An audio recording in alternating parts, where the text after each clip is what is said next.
que sur CNN quand vous regardez leur chaîne elle vous indique la date, et elle vous indique également les nouvelles pertinentes. J'ai vu dans l'une des titres de nouvelles de CNN, que pendant la règne de l'Antichrist il y avait une guerre entre les pays qui ont toujours de bonnes relations. Jamais je ne pouvais penser qu'ils pourraient être en guerre entre eux, car ils sont censés être des nations sœurs, mais il y avait la guerre. En dehors de la guerre, j'ai vu la date, et comme je le dis ce n'est pas un avenir très lointain. Quand j'ai vu tout cela, j'ai été très surpris. Je désespérais, et je me suis tourné pour voir les gens mais c'est comme si les gens n'avaient pas de conscience. Ils n'avaient aucun pouvoir de choix. Dans la télévision ils parlaient de gens qui étaient homosexuels. Une question fut posée au fils de Satan à propos de l'homosexualité. Le journaliste lui demanda, pourquoi ceux qui se disent chrétiens s'opposent-ils à l'homosexualité? Cet personnage qui était l'Antichrist dit, Jésus était comme nous, il ne s'est jamais marié. Frères et sœurs, quand j'ai attendu le fils de Satan l'Antichrist parler, il était clair que lui-même était homosexuel, et il est à la base de la promotion de ce dépravation sexuelle qui est encouragée à la télévision et dans les sociétés occidentales.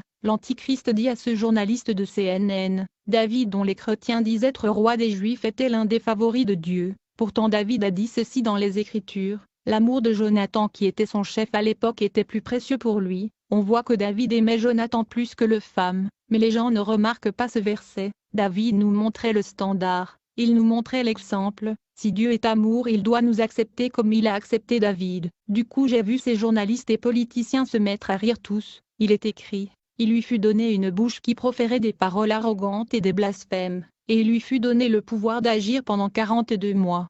Il ouvrit sa bouche pour proférer des blasphèmes contre Dieu, pour blasphémer son nom, et son tabernacle, et ceux qui habitent dans le ciel, et il lui fut donné de faire la guerre aux saints et de les vaincre.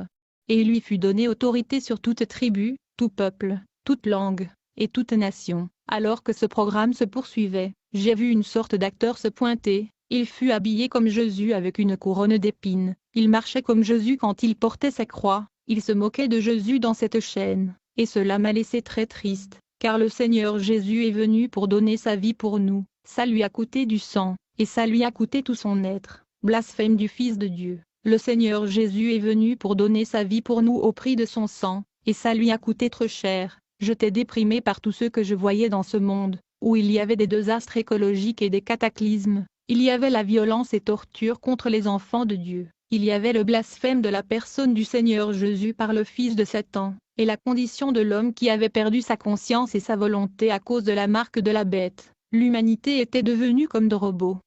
Quand j'ai vu ce que les agents de l'Antichrist faisaient aux pasteurs, comment ils arrachaient les oreilles, le nez, ils criaient sur eux et leur disaient, « Pourquoi n'avez-vous pas enseigné toute la vérité ? Pourquoi vous ne leur avez pas parlé du péché qu'ils le toléraient ?» Quand j'ai regardé tout le sang de ces enfants de Dieu, je ne pouvais pas le supporter. Une fois que je suis sorti de la maison de mes parents, je marchais lentement comme vaincu en pleurant. Je me suis dit, je ne veux pas de ce monde, je ne veux pas être ici. Je disais dans mon esprit, Seigneur, je ne